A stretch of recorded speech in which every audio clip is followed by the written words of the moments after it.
I'm fine with that. I mean, we live here. This isn't our land. And I respect the fact that they are nationalistic in that sense because our countries are not. And we've probably lost that identity. But it's hard to say because they've been here since like 2000. Well, actually, it's going back to what, Sukhothai 1300. But before that, about 600 AD, let's call it, the Khmer, the Hmong, the Thai, that this land they were living together. Yeah, up north. I they mean, weren't down go here. to Canada, we don't have that history. So Well, I just spent 8 years working on an army base in El Paso, Texas, and nationalism is alive and well and frightening on an army base in El Paso, Texas.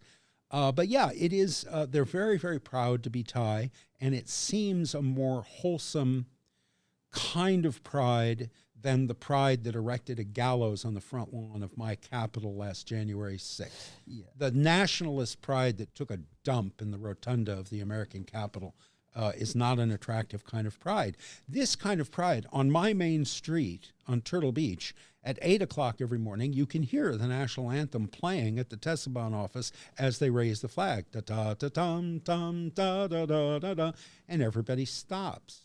Everybody stands still. People who are seated stand up. It used to be that way in the movie theaters. I don't know if it still is. But I think if I'm on that main street at 8 o'clock riding my bike back from the beach, I'll stop, park the bike, and just stand on the sidewalk with everybody else. I love it. And I'm not a jingoistic. I'm not a nationalist kind of person. I believe I'm a citizen of the world. I'm happy to be a guest here. I know I'm not Thai, but I will still stand there quietly for that 30 seconds that they're raising the flag. And you can't even see the flag from the main street. They're around a corner, but you can hear through the loudspeakers the national anthem.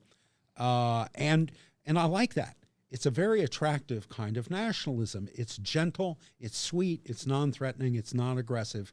And that kind of stuff I like very much. but it is singular compared to like Canada and US. It's more of a melting pot. And I mean, it's hard to, the culture is much more deep here. There are the stories, there are the customs. I mean, if there was a sandwich here 1,000 years ago, they got sandwiches older than the US. So, I mean, there's a different sense to it, being Thai. And I could never even, I mean, you go up to Sukhothai and you see these steeples and these yeah, that's one of the wonderful things. It's on another level. We don't have that in Canada. Yeah. So in Chiang Mai, you walk past a 700-year-old stupa that's got a sign that says free Wi-Fi. yes, Right? Yeah. It's right in the middle of town. There are people parking their cars next to these stupas, right? There are loose bricks. You can take home a 700-year-old brick from a national monument. Except there are 150 national monuments just like it. No one's going to notice or care that you picked up a brick off the pavement and took it home. There's centuries and centuries of culture and history all around you, and it is very insular. There weren't, Canada and America, we were settled, and apologies to any Native Americans watching, but we were settled by all different stripes of immigrants. Your nation and my nation. My 4 grandparents came from 4 different European countries, and they didn't have a language in common except Yiddish when they came when they came to America.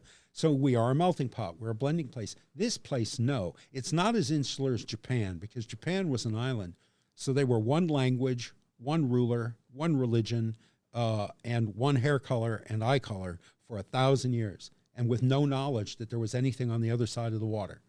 They thought they were all alone, that the only people in the world were Shinto and spoke Japanese and worshiped the emperor and lived on this island. And it was a huge psychic shock to those people when somebody who looked different showed up, right?